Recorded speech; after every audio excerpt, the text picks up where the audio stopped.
Welcome back, all my 40K fanatics out there. I'm DJ here with Tim's Nation, and today I just want to talk to you guys about some tips and tricks for 40K and tournaments or even just friends' house to help make it a more enjoyable experience. There are a lot of rules in Warhammer, and I can tell you personally, there is always a feels bad if you mess up a rule unintentionally. You maybe forget that a unit has a rule, or you bounce an enhancement from one unit to another because you didn't have a clear way to mark it, especially when you're trying out a new army. Now, with this being said, it can also be difficult to keep track of your opponents. So with this video, I want to talk about some tips and tricks that I suggest to be able to help you at a tournament maintain a good sense of organization and all around 360 vision of the table for a full understanding of what your opponent's doing and what's going on. As always, guys, if you haven't subscribed to the channel, please do. Turn on the bell to get notified on all the content we're bringing here on the channel, including these deeper dives into competitive 40K.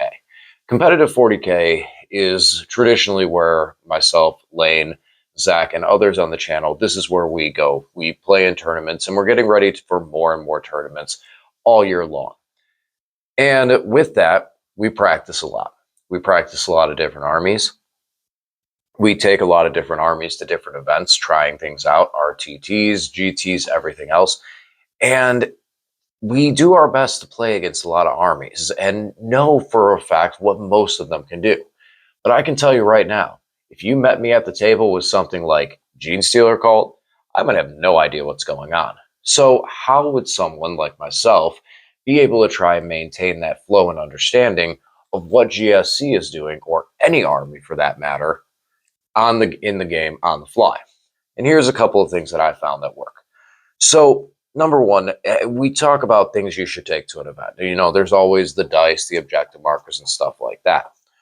Well, first of all, and I'm not sponsored by these guys, but I highly recommend these things, is a dice box from Forged Dice Co. I got this on Amazon. I actually have two of these, and I like to get these for different color armies. I'll probably get more in the future. They're a very, very tight-fitting box. You can see I'm just holding it on the side. Sorry, move my hand there. I'm just holding it on the sides. It stays tight-fitting. And when you do open it up, you get two things. One, you have a dice tray. Now, I don't like the octagonal dice trays. Difficult to put them on a table. Difficult for where they fit. You know, I like the square dice trays.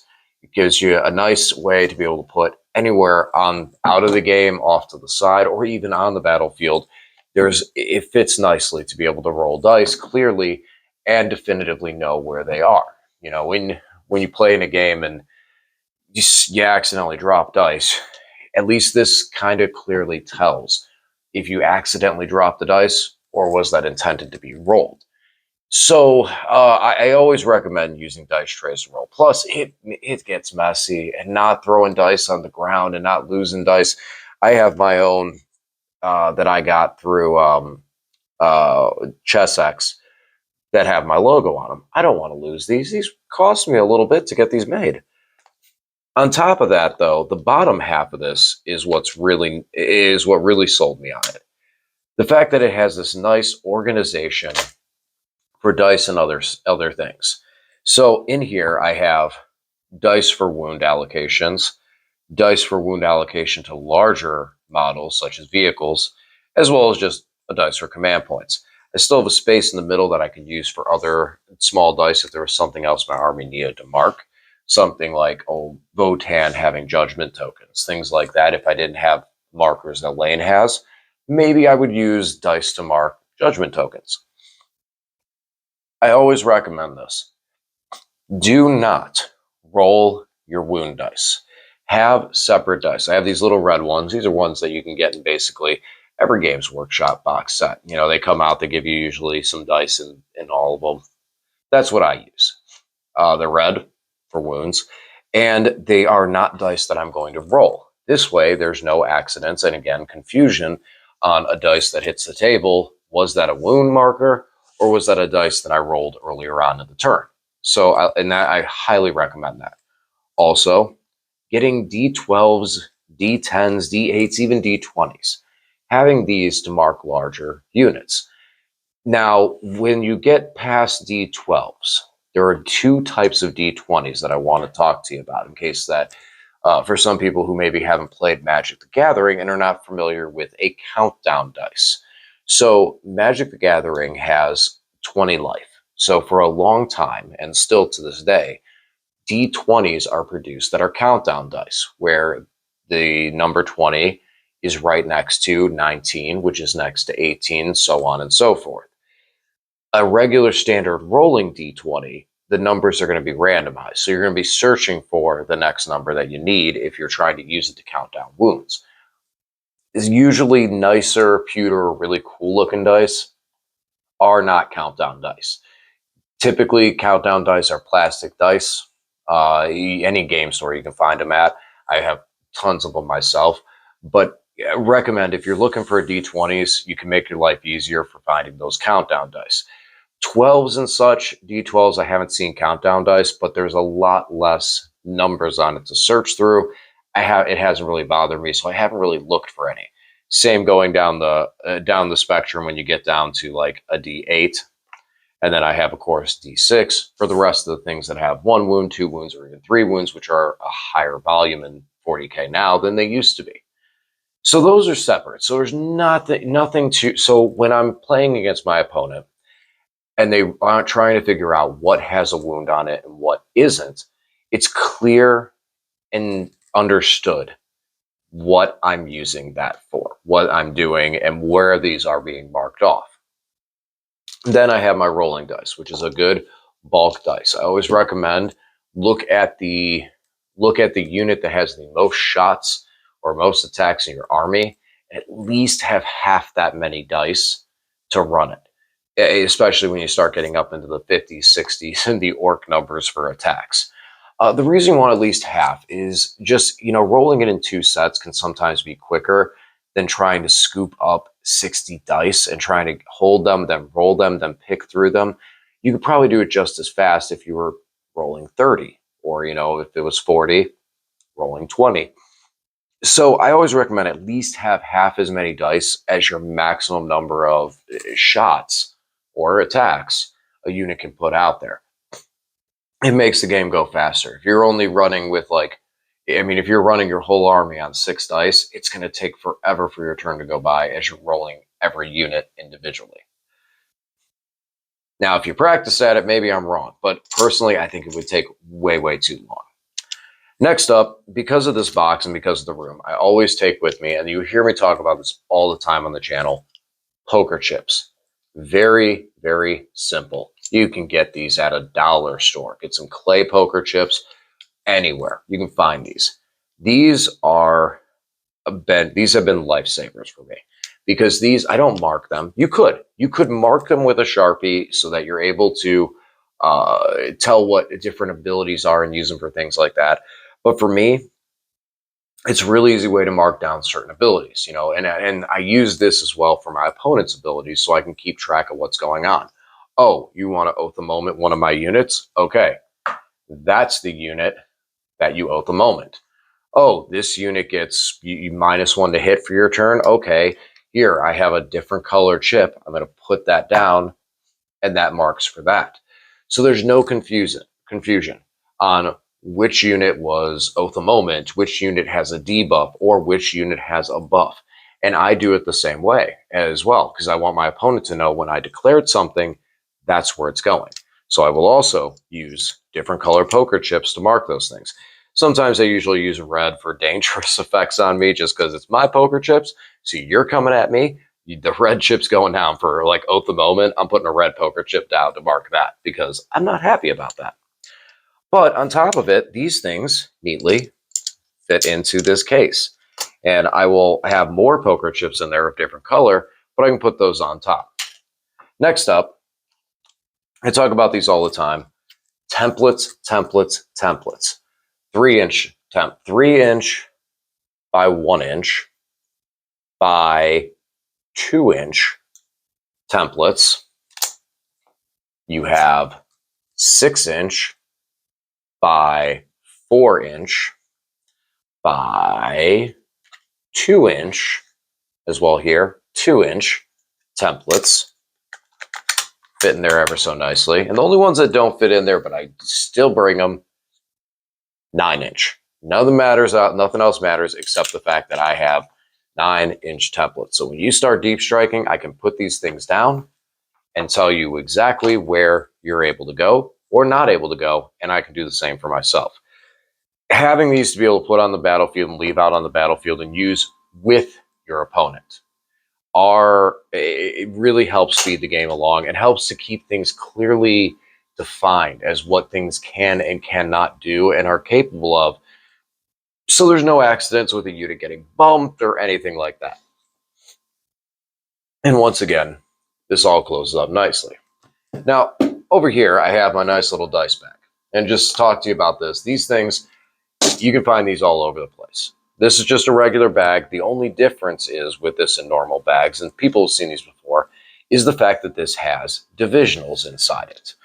And I have one as well. It has all these nice little divisionals to it. It's all just sewn together. It's good. It's decent quality. It doesn't travel with me. I use this at home to keep all the extra dice organized so that whatever I have, like for Grey Knights, for example, I like using purple dice to mark their wounds off. And then I have some Grey Knight dice that don't appear as well on the channel because they're lighter, but they look really nice when you use them in a game and play them on a table. So there's dice like that. I have more wound markers depending on what type of army I'm playing. A couple different colors for different armies. Like AdMech, I have orange dice for when I play them. And like I said, in the long-term scheme of things this is the bag that stays at home to keep my dice organized. But again, all in one spot. Now, the last life hack I want to talk to you about is one of my favorites. And it's right here. Post-it notes. And this is my favorite little accident that happened. Because the way this happened at a tournament was I intended to write an ability on a Post-it note and put it on a model. But instead, I wrote it on the wrong side because it wasn't as sticky. And that created this. So, what you do, I recommend getting a good size square Post-it notes. Some people like the little thin, I've tried the little thin tag ones. I don't feel like they work as well because they fall off the bases more, as well as the fact that sometimes you need to write a little more information, for some units.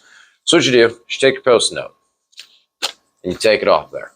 Now here, we have the sticky side here, and we're going to write on this side. So what you do is you take the side that's sticky and you write your ability on it. If you need to, you can tear and make it the size that's necessary for it. But the end result is you're going to take it, and we're going to use this right here as our model. So we're going to do this. We're going to go bam. Now this model is on the battlefield. And when we go and take it and pick it up, we're going to get a nice little good stick there. When we go and take it and pick it up, we still have this Post-it stuck to the bottom that says what our ability is. When we put it back down on the field, we can place other models on top of it and not hide it, but we keep that ability going with the unit, and the model is sitting on top of it, and then when we take it, that goes with us as well. This allows you to have a checklist of sorts for your army on what you have, what abilities you have, so you know, as well as your opponent knows. You may write some shorthand, like just a +1 hit. And your opponent goes, well, how do you get that +1 to hit? And you can go, oh, okay, so it's this, that, and the other. Sticks to the bottom of the bases, so you're not damaging the model at all. But again, it stays out of the way because it's a piece of paper, it's flat. So if you need to put more stuff on top of that unit, it's okay. One thing that happens often with wound markers is when a unit gets into combat or you move it in a specific way, your wound marker might need to move to the outside of the unit or come out of the way. These don't.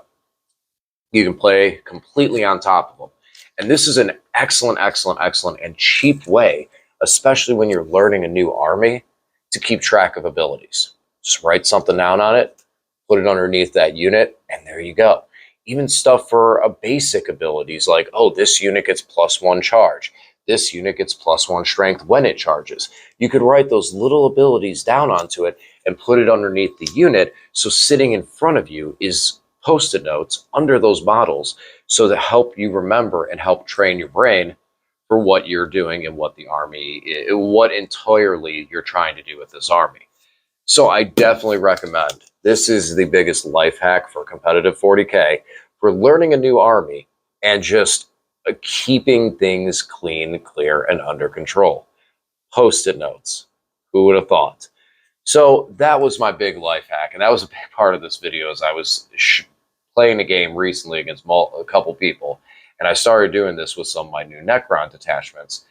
And a lot of people look like, that's interesting. That's silly and interesting. So I wanted to share it with everyone else out there because I feel like this is a trick that can really help a lot of people on their on the table in their games, again, especially when learning a new army.